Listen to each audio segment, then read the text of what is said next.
আজি ঘোষণা কৰা CBSE দ্বাদশ শ্ৰেণীৰ পৰীক্ষাৰ ফলাফলত বায়তা চালিৰ মাহমুদুৰ হাছান নামৰ এগৰাকী যুৱকে উজ্বলি উঠিছে। ৯৫% নম্বৰেৰে উজ্বলি উঠা এই যুৱকগৰাকীৰ ভাষাগৃহত মই উপস্থিত আছোঁ।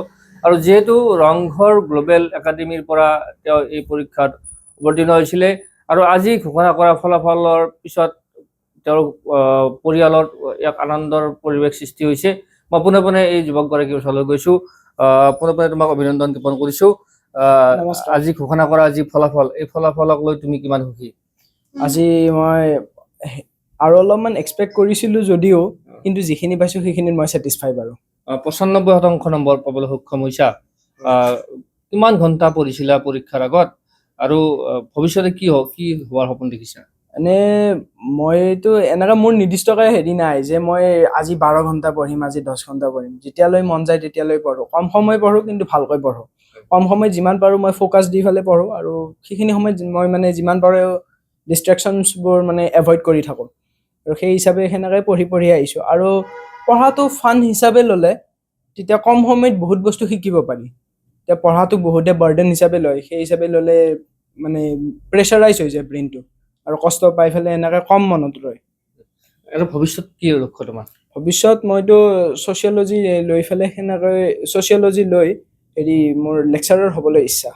আৰু ইয়াৰে লগতে মই যিমান যি হওক খেলৰ লগতো জড়িত আছোঁ। কাৰাটেও খেলোঁ আৰু মই ইয়াৰে দ্বাৰা মই এদিন ভাৰতবৰ্ষৰ নাম উজ্বলাব মোৰ মন আছে বাৰু, ইচ্ছা আছে। মাহমুদে অকল শিক্ষাৰ লগতে জড়িত নহয়, মাহমুদ এগৰাকী ভাল খেলুৱৈও। তেওঁ কাৰাটে খেলুৱৈৰ যোগেদি ইতিমধ্যে কেইবাটাও পদক বা মেডেল নেশ্যনেল লেভেলত মেডেল ল'বলৈ সক্ষম হৈছে।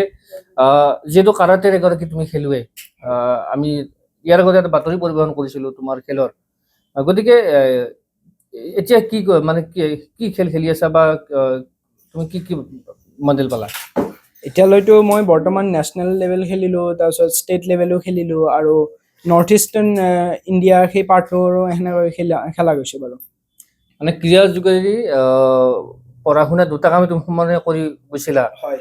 মাতৃগৰাকী আছে তেওঁৰ ওচৰলৈ গৈছোঁ যে পুত্ৰৰ সাফল্যত মাতৃ আনন্দিত হয়। আজি পুত্ৰই ৯৫% নম্বৰ পাবলৈ সক্ষম হৈছে CBSE পৰীক্ষাত। আৰু যিখন বিদ্যালয়ত তেওঁ পঢ়া শুনা কৰিছিলে ৰংঘৰ গ্লোবেল একাডেমী, তেওঁ তাৰে টপাৰ হৈছে। গতিকে কি ক'বা এতিয়া?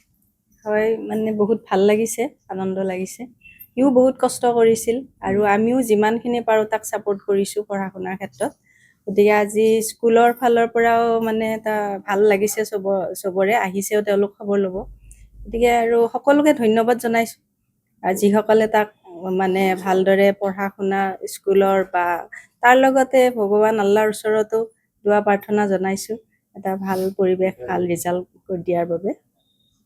হয়, এইগৰাকী মাহমুদুৰ হাছান।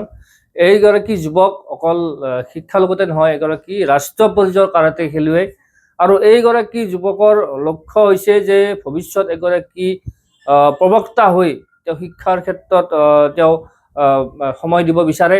আৰু আমিও আশা কৰিছোঁ যে তেওঁৰ শিক্ষাৰ যি যাত্ৰা, এই যাত্ৰা সদায় উৰ্ধগামী হওক। আৰু এই সুযোগতে